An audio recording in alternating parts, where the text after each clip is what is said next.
Lon Cecil is running for U.S. House, 12th District of North Carolina, because he has the solution. We've reached a tipping point with citizens enduring taxation without representation except on the lowest levels of government. Special interests, to the contrary, enjoy limited taxation with maximum representation on all levels of government courtesy of their lobbying efforts. It's become apparent that our current centralized system is unsustainable. Therefore, the task falls to citizens to take advantage of their local governments to cause a realignment. The name for this movement is Bring Home the Politicians, which seeks to establish an eCongress to relocate U.S. representatives to our local districts, U.S. senators to our state capitals, and state representatives and state senators to our city halls and courthouses to securely telecommute for no less than 75% of their terms to increase voter access and reduce lobbyist influence. The advantages of this idea include restoring the balance of power, putting citizens in charge of this country as originally intended.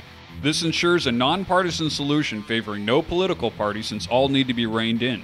It's anti-lobbyist, forcing special interests to spend much of their budget on travel expenses and creates a large paper trail as they move from one congressman to the next. Where countless bills have failed, this will actually reduce corruption with citizens and local media in close proximity to elected officials filling the much-needed role of government watchdog. Being cost-effective is a major plus of an e-Congress with the immediate savings on congressional second homes, long-term stays at high-priced hotels, and constant travel expenses to and from D.C.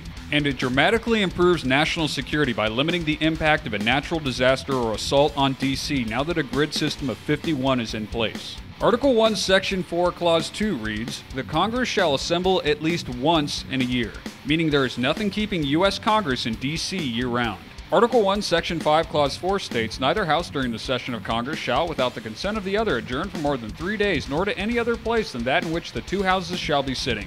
Therefore, U.S. Congress has the ability at any given time to change the location of where its meetings are held. Article 1, Section 5, Clause 2 proclaims, "Each House may determine the rules of its proceedings." This shows that both chambers of Congress can expand the definition of present to include present via telecommuting. State constitutions vary, with some providing steps on how to make this change to others that do not block implementation.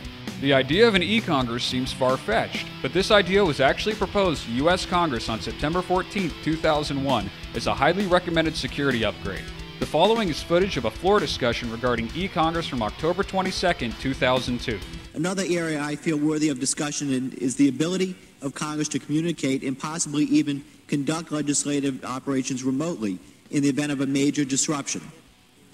The House Administration Committee has held hearings on the feasibility of establishing an e-Congress for emergency situations, and I've introduced legislation to study this matter. Unfortunately, e-Congress was dismissed using the excuse that Congress members couldn't be relied on to show up for votes and committee meetings if allowed to telecommute. But now, with our country facing incredible challenges, the time has come to rekindle the idea of an e-Congress and finally make it a reality. Lon Cecil will do his part to make Bring Home the Politicians a reality. Please support Lon Cecil for U.S. House, 12th District of North Carolina by spreading the word, donating to his campaign, and voting Cecil for U.S. House, 12th District of North Carolina. You can learn more at cecilforcongress.com.